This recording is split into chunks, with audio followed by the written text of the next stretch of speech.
The rain fell in sheets over the mountains of Tenochtitlan, drumming like war drums against the clay rooftops. Xōchitl stood in the courtyard, her newborn clutched to her chest, the thin wrap barely shielding the child from the cold.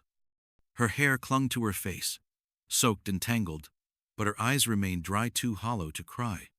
Just days ago, her husband had died stabbed in the ribs during a border skirmish, a soldier who never came home with honor, only silence.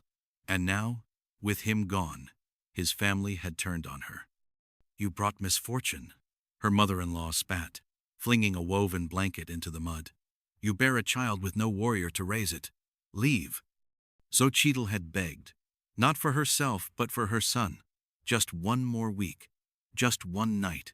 But their eyes were stone, and their hearts colder than the mountain wind. She had no dowry left, no claim to the household shrine, and no protection under her husband's clan. So she walked. Barefoot, she stepped onto the dirt path leading away from the city's outer walls. Behind her, the gates shut with finality. Ahead, the forest loomed like a hungry beast. Thunder cracked above, but she didn't flinch. Every part of her was numb. Her child whimpered against her breast, his tiny fists curling. He didn't know he'd been cast out before his first words. Xōchitl looked down at him and whispered, "I will find us a way." But there was no plan, no family left, only the dense, dripping trees and the whisper of jaguars in the dark. She moved forward, deeper into the unknown, unaware that eyes were already watching her from the shadowed field's eyes that did not belong to beasts, but to a farmer with calloused hands and a guarded heart. The rain eased by morning, but the cold remained, settling into Xōchitl's bones. She moved slowly through the jungle's edge, her sandals long gone, her feet raw and bleeding. Her child had fallen into a fitful sleep, the feverish heat of his forehead terrifying her more than the jaguars that cried out in the night. She had wrapped him in all she had, her outer cloak, her sash, even her last woven headband. Still, the tremble in his tiny limbs would not stop. She stumbled into a clearing, half-starved and delirious, unsure whether the shape before her was real. A man stood in the distance, a wide straw hat shielding his face. He was hunched over a field of amaranth, the sacred grain of the empire, pulling weeds with steady hands. He did not look up when she approached, not even when her legs gave out, and she fell near the edge of the field. When she woke, she was inside a small hut. The walls were made of cane and adobe, and the scent of warm tamales drifted through the air. Her son lay beside her, wrapped in dry cloth. A clay bowl rested near the fire, steam rising from its rim. Her breath caught. She wasn't alone. The man sat in the corner, carving a wooden figure with a stone blade. His face was weathered, deeply tanned, with scars that ran from jaw to temple. His eyes, when they finally met hers, were cautious but not cruel. "I found you near the maize rows," he said. His voice was low, distant. "You shouldn't have survived the night." Xōchitl tried to speak, but her throat burned. She managed to whisper, "Why help me?" He didn't answer. He simply pushed the bowl toward her and turned back to his carving. For 2 days, the rain returned in waves, flooding the narrow paths and turning the clay fields into rivers of mud. Inside the humble hut, Xōchitl remained silent, nursing her son back from the edge of death. The fever broke by the third sunrise, and she wept not loud, not violently, but in the stillness of morning, when the only sound was the wind moving through the thatched roof. The man, whose name she still did not know, worked from dawn to dusk. He rose with the sun, carried his woven basket to the fields, and tended to the crops as if the world outside had ceased to matter. When he returned, he brought firewood, berries, and once a rabbit, which he cleaned with the skill of someone who had lived alone too long. She watched him closely, though she tried not to let him see. There was a carefulness to his movements, a discipline in how he carved, gathered, and built the fire. He never asked her name, never touched the child unless necessary, and never once entered the sleeping area without speaking first. On the 4th evening, she finally spoke. "You don't talk much." The man shrugged, feeding wood into the fire. "Words are for those who trust." She hesitated, then said softly, Xōchitl. My name is Xōchitl. My son is Tepi. A flicker of something passed through his expression. Recognition? Pain? He only nodded. I am Iktan. My fields are small, but they feed me. Why didn't you leave me where I fell? He stared into the flames. Tlaloc has already taken enough lives this season. I would not offer him yours. Xōchitl turned toward her son, now sleeping peacefully. For the first time in days, the air didn't feel heavy with fear. The hut sat on land, scarred by fire. Beyond the thriving amaranth field lay the blackened remains of what had once been another home, charred beams, broken clay idols, and the faint outline of a stone hearth. Xōchitl first noticed it on the 6th morning, when she ventured outside to wash near the stream. Her legs were steadier now, though the ache in her chest had not eased. She asked Iktan about it that night, after Tepi had fallen asleep in her arms. The man paused, his hand still as he carved another small figure, this one shaped like a jaguar, fierce and watchful. There was a family, he said, my family, before the soldiers came. He didn't look at her when he spoke, as if the memory burned hotter than the fire between them. They called it tribute. They took food, tools, even women. But my wife, she spat in their faces. They burned everything. Xōchitl lowered her eyes.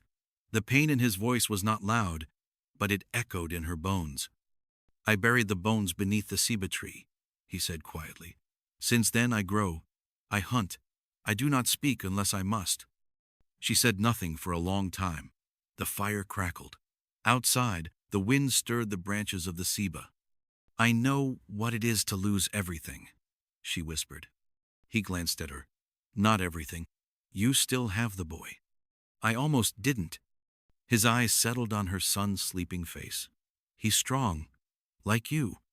For a moment, silence wrapped around them like a blanket, uncomfortable but warm. Two souls stitched together by ash and grief. And beneath that silence, something delicate began to stir, not love, not yet, but the fragile beginning of trust, growing slowly like maize after a storm. Days passed, their rhythm shaped by labor and silence. Xōchitl arose with the sun, helped Iktan gather herbs, and learned to grind maize on the stone metate with steady hands.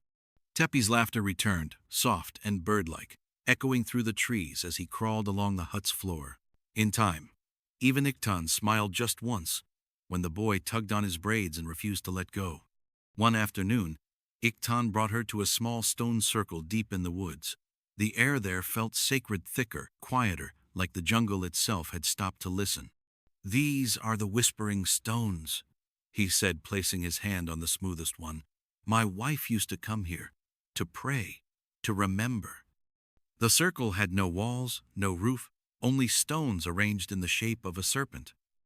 At the center was a single carved idol, weathered and worn face of a goddess, long forgotten by the cities but still alive in the earth. Xōchitl knelt beside it, her fingers brushing over the moss-covered jaw. She is Xōchitl, she whispered, recognizing the maize goddess from her grandmother's stories. Giver of sustenance. Iktan nodded. She watched over this land before the smoke came. I return here when I forget who I am. Xōchitl closed her eyes. For a brief moment, she let herself believe that the goddess heard her, that in this quiet place, surrounded by trees and stone and grief, something divine still lingered. I lost my husband beneath the moon, she said softly. He was a warrior, not yet 20. They brought me his necklace, not his body. Iktan did not speak, but his hand rested near hers, not touching, just present, offering steadiness. In that sacred stillness, their pasts sat beside them, no longer strangers but kin shaped by different sorrows. The rains returned with vengeance. Heavy drops slammed against the roof, dripped through the woven reeds, and turned the fields into rivers of dark mud. Iktan worked tirelessly to save the maize-hoeing trenches, reinforcing the dikes with stones, but still the water came. The gods, it seemed, had not yet finished testing them. Inside the hut, Xōchitl tended to the hearth. Boiling roots Iktan had foraged, feeding Tepi as thunder echoed beyond the hills. She had grown used to the quiet, to the way Iktan spoke rarely but listened always. She'd learned the patterns of his days, when he rose, when he prayed, when he slipped away to the whispering stones alone. That night, lightning lit the sky, and the wind tore branches from the trees. As she rocked Tepi to sleep, she heard shouting near the outer edge of the field. Iktan burst into the hut moments later, soaked and tense. "Riders," he said. "3 of them, armed." Xōchitl's stomach dropped. She clutched Tepi tighter. "From the city?" "Maybe. Or raiders. Either way, they saw the smoke." "What do we do?" Iktan didn't hesitate. He reached for the bow hung above the doorway, slinging it across his back. "You hide beneath the old granary. Take the boy. Don't come out until I say, 'Iktan, go.'" She obeyed, heart pounding, crawling into the space beneath the half-rotted storage pit. She pressed Tepi against her chest, his breathing fast, mirroring her own. Outside, voices rose in a strange tongue. Then silence. A shout, the twang of a bowstring, a scream. The storm raged as time stretched thin, each heartbeat a war drum in her ears. When the door finally creaked open again, and she emerged into the soaked darkness, Iktan stood alone, breathing hard, blood on his hands, but alive. "They won't be back," he said. The next morning, the sun rose weakly over a bruised sky.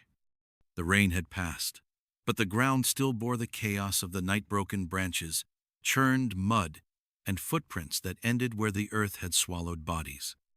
Iktan said little as he buried them near the forest's edge. 3 mounds, no markers. Xōchitl watched from a distance, Tepi in her arms. Her son had not cried through the night, not when the shouting started, not when the arrows flew. Only now did he fuss, sensing the heaviness that lingered in the air like fog.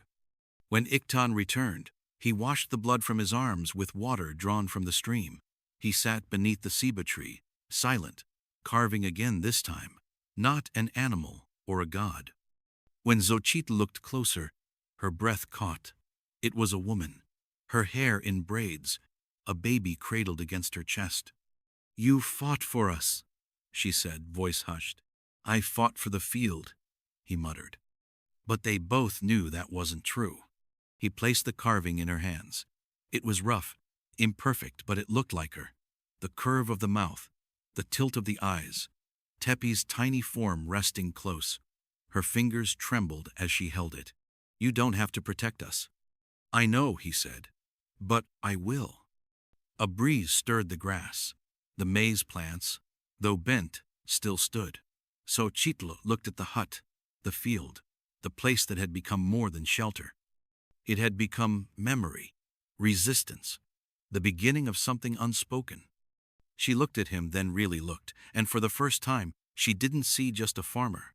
She saw a man shaped by war, loss, and solitude, who still chose to plant hope where ruin had lived. She whispered, "And I will protect you too." As the moon grew full, Iktan built a ceremonial fire near the whispering stones. It was not for the gods, not entirely, but for memory, for cleansing, for marking a shift in their path. He gathered sage, wild cacao, and fragments of corn husks from the field. Xōchitl, with Tepi tied to her back, helped lay woven offerings near the phlegma, small tokens of their pain and gratitude. "This was my wife's right," Iktan explained. "When something ended or began, we fed the fire to remind the gods that we still breathed." Xōchitl nodded. She understood that language now, the speech of silence, of rituals passed down through ashes and scars. She placed the wooden carving into the fire. It wasn't an act of destruction, but of release. "Let the gods see them," she thought. "Let them witness what remains." Tepi reached out toward the flame, fascinated by the glow. Xōchitl pulled him close, kissing the crown of his head. "We carry your father in our steps," she whispered. "But you are more than his death. You are all the mornings he never saw." Iktan glanced at her. He would have been proud. She smiled softly. He was brave, but he was not the only brave one. They stood together, the fire dancing before them, the jungle whispering ancient names in the wind. In that moment, They weren't farmer and widow. They were two people who had chosen, despite the weight of their past, to step forward into something new. Later, Iktan turned to her beneath the canopy of stars. "You can leave when the road's dry. No one would blame you." Xōchitl looked at the hut, the field, the carved stones, then at him. "I already stayed," she said, "not because I must, because I choose to." The rains gave way to warmth, and with it came the season of roots. Iktan's field, once drenched and battered, bloomed again amaranth, beans, and young maize, pushing through the soil as if defying the past. Xōchitl rose early each morning to help him. Her hands, once soft from city life, had grown calloused. Her stride no longer wavered. Tepi, now able to crawl and laugh with vigor, chased butterflies near the field's edge. His joy became the heartbeat of the land, a rhythm of hope beating louder each day. Iktan built him a small wooden rattle, carved with symbols from their god symbols, not of war, but of rebirth. One afternoon, as they gathered roots beneath the ceiba tree, Iktan spoke. "Do you miss them? The ones from your old life?" Xōchitl sat back on her heels, wiping soil from her hands. "I miss the girl I was before the fire, but she is no longer useful." He nodded, understanding deeper than words could ever express. "I buried a man under that tree. The one I was before the flames took everything." "And who are you now?" He looked at her long and quiet. "Someone still learning how to grow things." They shared a smile-a-knot, forced or uncertain, but earned. Later that evening, Xōchitl told Tepi a story by the fire. It was not of war or loss, but of a hummingbird who carried messages between worlds. Iktan listened, his hands still, the knife and carving forgotten in his lap. This was no longer just survival. It was something more. As night fell, and stars bled across the sky, Xōchitl leaned her head against Iktan's shoulder. He did not pull away. Together, they watched the fire burn low, not in fear, but in peace. The first harvest came with gold in the sky. The sun shone high over Iktan's land, casting light on rows of maize that stood taller than Xōchitl's shoulders. The field, once drowned by storms and marked by blood, now swayed with life. Tepi toddled through the stalks, his laugh mingling with the rustle of leaves, a sound more sacred than any temple chant. Iktan stood at the field's edge, watching Xōchitl teach Tepi how to gently pull ears of maize from the husk. Her hands, once trembling with fear, were steady now. Her eyes, once haunted, now glowed with something new, something softer. That evening, they built a fire near the whispering stones. Iktan prepared a simple meal maize cakes and stewed bean sand, placed them in front of the old goddess's carving. "Xōchitl," he murmured, bowing his head. "You fed us when the world did not." Xōchitl joined him. Tepi nestled between them, warm and quiet. She placed a flower crown on the idol's brow, woven from blooms Iktan had found growing wild beneath the trees. It was a gesture of thanks, but also of belonging. "I never thought I would be more than a widow," she said. "But here, I'm not what was left behind. I'm what came next." Iktan's fingers brushed her slow, deliberate. "You are what healed." The wind moved gently through the field, carrying the scent of earth, firewood, and something unspoken. They sat in silence, not the silence of grief, but of peace earned, hard fought, and held tenderly. And when the stars emerged once more, Xōchitl looked at Iktan not with fear or gratitude, but with the quiet recognition of someone who had found her place not in the city, not in the past, but here, where the maize grows tall, where hope grew taller. Their story, born in the ashes of grief and rain-soaked soil, ends not with a grand triumph but with quiet survival, with a fire that still burns, and with hearts that dared to trust again. Xōchitl, once cast aside as a widow, found not just shelter, but something far greater, a place to be seen, to be valued, to begin again. And Iktan, shaped by loss and silence, learned to open his life to others, not with grand declarations, but through everyday acts of care. Together, they didn't conquer an empire, but they rebuilt a life, one small seed at a time. Now we ask you, the listener, What would you have done in Xōchitl's place? Do you believe healing can grow from hardship, like maize after the storm? Would you have stayed with Iktan, walked back to the world that once cast you out? Let us know in the comments. Your voice continues the story. If you were in Xōchitl's shoes, would you stay with Iktan in the wilderness, or try to return to the city that abandoned you? Drop your thoughts below. We read every comment. And if you want more ancient American tales like this, make sure to subscribe and turn on the bell.